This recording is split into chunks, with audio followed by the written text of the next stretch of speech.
मेरी और अवाम की हुकूमत से यही दरखास्त है कि लिहाजा अपनी कुछ देर के लिए अपनी गाड़ी की सीटें और टायरों को छोड़कर अवाम की सूरत हाल पे तवज्जो दें और अपनी अवाम को सहूलत दें।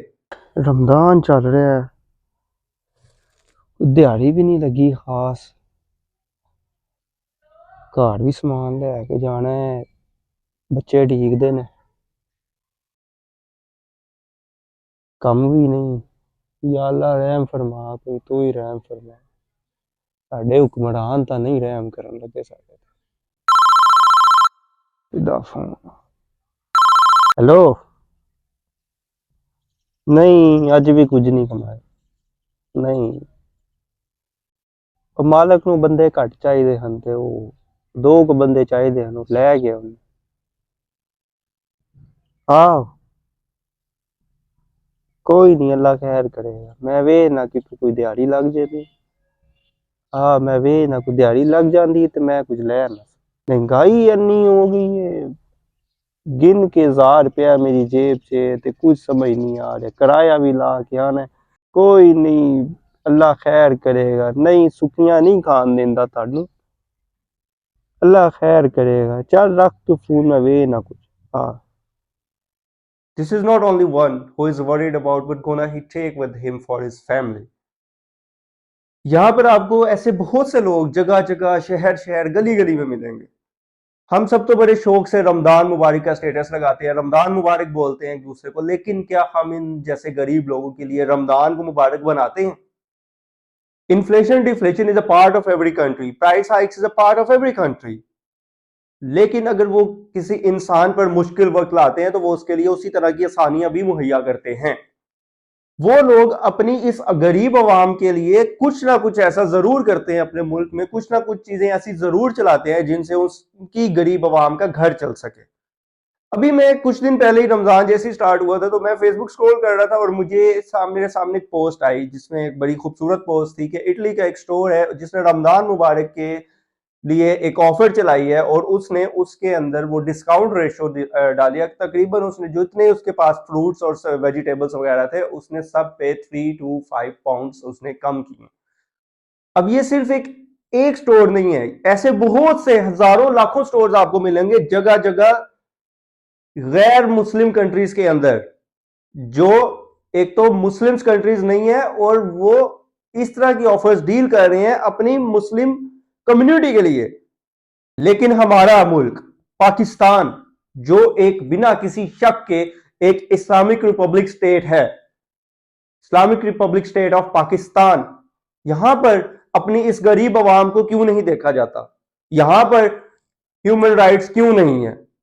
यहां पर सूरत हाल क्यों मुख्तलिफ है और इसी तरह की क्यों चलती आ रही है? चावल दर्जा दोम दर्जा सोम। इसी तरह अगर आलू की बात की जाए तो वो भी 60 रुपए से लेकर 100 रुपए किलो तक मिल रहा है। इसी तरह अगर अदरक की बात की जाए तो वो 600 रुपए किलो दस्तियाब है। लहसुन की बात की जाए तो वो 500 रुपए से 600 रुपए किलो दस्तियाब है। इस सूरत हाल में जो यहाँ सर्कमस्टेंसेस चलते आ रहे हैं उनको कोई बेहतर क्यों नहीं कर सका? जैसे ही रमजान आया यहाँ पे सब्जियों की कीमतें बढ़ गई, फलों की कीमतें बढ़ गई, जो कि हर साल का है, लेकिन यहां पे कोई किसी से सवाल क्यों नहीं कर सकता?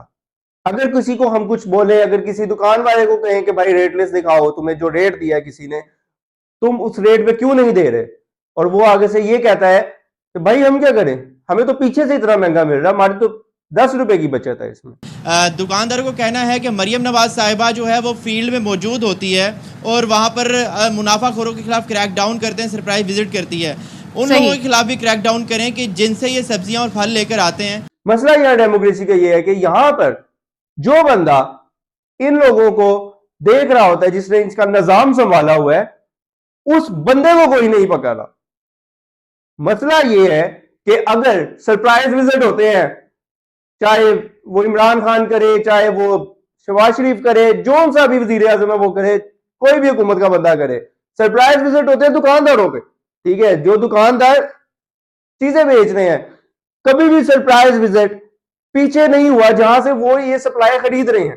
कभी भी सप्लाई विजिट पीछे मंडियों में नहीं हुआ। क्यों नहीं हुआ? क्योंकि बंदे कमजोर है, हमारे बंदे करप्ट हैं। दुकानों पे चेक रखने से कुछ नहीं होता, प्रॉपर चेक एंड बैलेंस होता है। जिस इंसान को आपने अपॉइंट किया हुआ है इन चीजों के लिए, उस पे चेक एंड बैलेंस रखना। लेकिन यहां पे उसको खुली छूट है, वो जो मर्जी करे, उसको कोई नहीं पूछने वाला जब तक हुकूमत उसकी है। तो कैसे अवाम की सूरत हाल में बेहतरी आएगी, कैसे इस मुल्क की सूरत हाल में बेहतरी आएगी?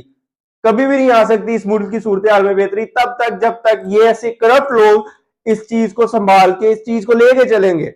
जब तक ऐसे करप्ट लोग इस मुल्क के अंदर है, जब तक ऐसे करप्ट लोगों ने कुर्सी संभाली हुई है, इस मुल्क की सूरत हाल में कभी बेहतरी नहीं आएगी। और ये मैं इस तरह कह रहा हूं, हुकूमत को रमजान के बजाय अपनी गाड़ी की कोशिश कराने में ज्यादा इंटरेस्ट है कि भाई कोशिश खराब होगी, हमने कोशिश करानी है, उसके लिए हमें IMF पैसा दे दे।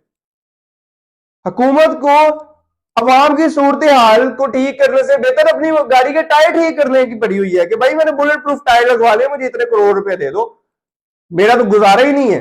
ये इस तरह मुल्क चल सकते हैं क्या? इस तरह मुल्क चल सकते हैं कि एक ओहदे में तुम बैठे हुए हो, जिस ओहदे के लिए तुम बैठे हो, तुम अवाम को छोड़ के अपने मसले देख रहे हो। अवाम क्या करे इसमें? अवाम तो सिर्फ बोल ही सकती है, और अवाम तो शुरू से बोलती आ रही है, लेकिन उसकी सुनता कोई नहीं। गरीब अवाम की तो वैसे नहीं सुनी जाती, जिसके पास पैसा है वो गलत भी बोल रहा हो तो उसकी सुनी जाती है। यहां पर आज तक जो भी आया वो अपना पेट पालने के लिए आया, वो मुल्क के लिए कुछ नहीं करने के लिए आता। यहां पर हुकूमत संभालने का मेन मकसद लोगों का ये है, इन जैसे हुक्मरानों का ये है कि वो सिर्फ अपना घर चलाए, अपनी प्रॉपर्टीज बनाए, अपना बैंक बैलेंस बनाए, अपनी ब्लैक मनी को व्हाइट मनी में चेंज करें। बस सिर्फ ये मकसद होता है इनका कुर्सी संभालने का। यहां पर इलेक्शंस के दौरान ये तक कहा जाता है कि हमें वोट दो, तुम्हारा जायज न जायज सारे काम हम कराएंगे। तो क्या ऐसे अवाम बनेगी? क्या ऐसे मुल्क बनेगा? क्या ऐसे मुल्क चलेगा? हमारी हुकूमत को चेक एंड बैलेंस रखने की जरूरत तो है, लेकिन इन चीजों पे, अपनी अवाम की चीजों पे, अपनी अवाम पे चेक एंड बैलेंस रखने की जरूरत है कि मेरी अवाम की सूरत हाल में मेरी अवाम किन परेशानियों से गुजर रही है, मेरी अवाम क्या अपना घर चला पा रही है या नहीं। लेकिन हमारी हुकूमतें फिलहाल अभी अपनी गाड़ी की सीटें बनवाने में और टायर बनवाने में मसरूफ हैं, उनको इससे ज्यादा जरूरी काम कोई भी नहीं लगा। मेरी और अवाम की हुकूमत से यही दरखास्त है कि लिहाजा अपनी कुछ देर के लिए अपनी गाड़ी की सीटें और टायरों को छोड़कर अवाम की सूरत हाल पे तवज्जो दें और अपनी अवाम को सहूलत दें। मिलते हैं मजीद ऐसी वीडियोस के साथ। तो मेरे साथ बने रहने के लिए फेसबुक पेज को फॉलो कर लें और यूट्यूब चैनल को सब्सक्राइब कर लें। शुक्रिया।